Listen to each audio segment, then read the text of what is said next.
নমস্কার, সকাল ৮টায় ৮ reporter exclusive নিয়ে আপনাদের সঙ্গে আমি মঞ্জিরা। আর শুরুতেই নজর রাখতে হবে গল্ফ গ্রিনে, তার কারণ আরও একবার খুন এই গল্ফ গ্রিনে।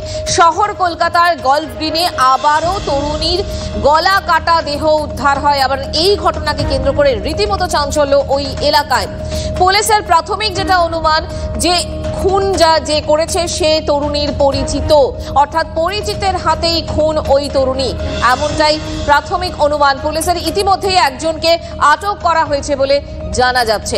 সৌভিক আমাদের প্রতিনিধি এই মুহূর্তে আমাদের সঙ্গে সরাসরি রয়েছে। সৌভিক, কি খবর পাচ্ছি আমরা? চাঞ্চল্যকর একটা ঘটনা আবারও সেই গল্ফ গ্রিন।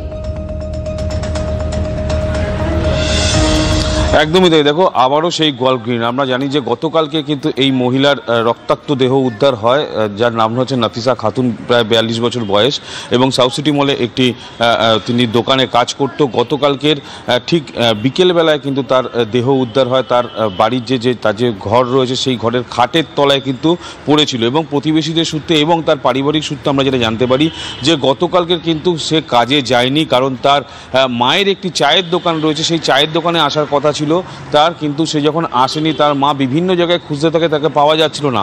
পরবর্তীকালে তার পরিবারের অন্যান্য সদস্যরা যখন খোঁজখবর চালাচ্ছিল, তার ঘরে ঢোকে তখন দেখতে পায় এই নাফিসার যে খাটের তলা, সেই খাটের তলার মধ্যে পড়ে রয়েছে এবং রক্তাক্ত অবস্থায়, শরীরে একাধিক জায়গায় আঘাতের চিহ্ন, গলার নলি কাটা অবস্থায় রয়েছে।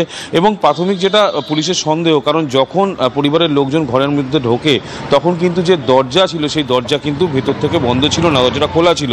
তার জন্যই কিন্তু পুলিশ যেটা সন্দেহ করছে যে পরিচিতর হাতেই কিন্তু তাকে খুন হতে হয়েছে। কি কারণে এই খুন, গোটা বিষয়টা কিন্তু খতিয়ে দেখছে। ইতিমধ্যেই একজনকে আটক করে কিন্তু পুলিশ জিজ্ঞাসাবাদ করছে, এবং এই ঘটনায় যথেষ্ট পরিমাণে চাঞ্চল্য ছড়িয়েছে। একদম আমরা পাচ্ছি এই তরুণীর সঙ্গে তার মাও থাকতেন যখন এই ঘটনা ঘটে, বা গতকাল যখন এই ঘটনা ঘটেছে, যদি আমরা ধরেও নিই তার মা কোথায় ছিলেন এখনো পর্যন্ত তার কোনো বক্তব্য বা প্রতিবেশী তারা কেউ কিছু টের পেয়েছিলেন? কিছু তথ্য সামনে আসছে?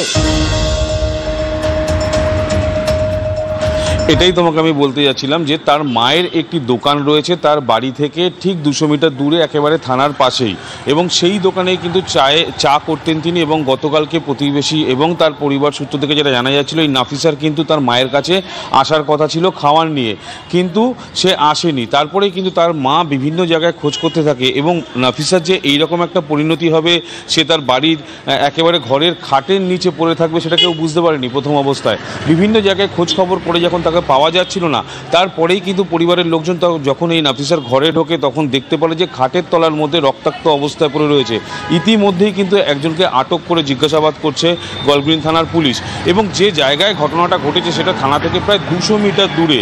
এবং স্থানীয় মানুষ কিন্তু অত্যন্ত যথেষ্ট পরিমাণে আতঙ্কে রয়েছে, কারণ কয়েকদিন আগে কিন্তু এই গল্ফ গ্রিনে একই ঘটনা ঘটেছিল, এবং ইতিমধ্যেই কিন্তু পরিবারের যেসব সদস্যরা রয়েছে তাকে জিজ্ঞাসাবাদ করা হচ্ছে। এবং নাফিসার যে ফোন সে ব্যবহার করতো, সেই ফোনটাকে পুলিশ সিজ করেছে, কার কার সঙ্গে কথা বলেছে। নজর রাখো, আমাদের এই ঘটনার দিকে অবশ্যই নজর থাকবে, তার কারণ ঠিক মাসখানেক আগেও আমরা দেখেছিলাম যে একটা পলিথিনের মধ্যে কাটা মুন্ড উদ্ধার হয়েছিল, এবং সেই দেহের বাকি অংশ খুঁজে পেতে পুলিশকে রীতিমতো বেগ পেতে হয়েছিল। মাসখানেক পর আবারও একটা গলা কাটা এক তরুণীর দেহ উদ্ধার হয়েছে। চা বানাচ্ছিল, চা বানিয়ে মাকে দোকানে টিফিনটা দিয়ে বললো আমি ডিউটি বেরিয়ে যাব আর আসবো না। তার মধ্যে দেখি আর না দেখলো কে এসে, এখন আমি মা দেখলো, কিভাবে দেখেছে, কিভাবে ছিল সেটা আমি বলতে পারছি না। এখন আমি দেখেছি এসে যে খাটের তলায় এরকম হয়ে ঘুমিয়ে পড়ে আছে, ওই ছাড়া আর আদার্স কিছু দেখি ও দেখাই যাচ্ছে না। খাটের তলায় ঢুকে আছে, কিচ্ছু নাই, না কিচ্ছু নাই। আলমারি খোলা আছে, কিছু টাকা পয়সা মনে হয় চুরি হয়েছে। প্রায় 40 বছরের কাছাকাছি, সঠিক পরে বেরোবে কি ওনার বডির উপরে বি ইঞ্জুরি আছে।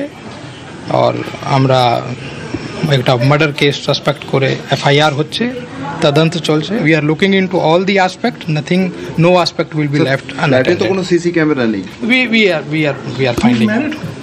we are finding out. Prima facie he was not married. পরের খবরে চলে আসি মেদিনীপুরে।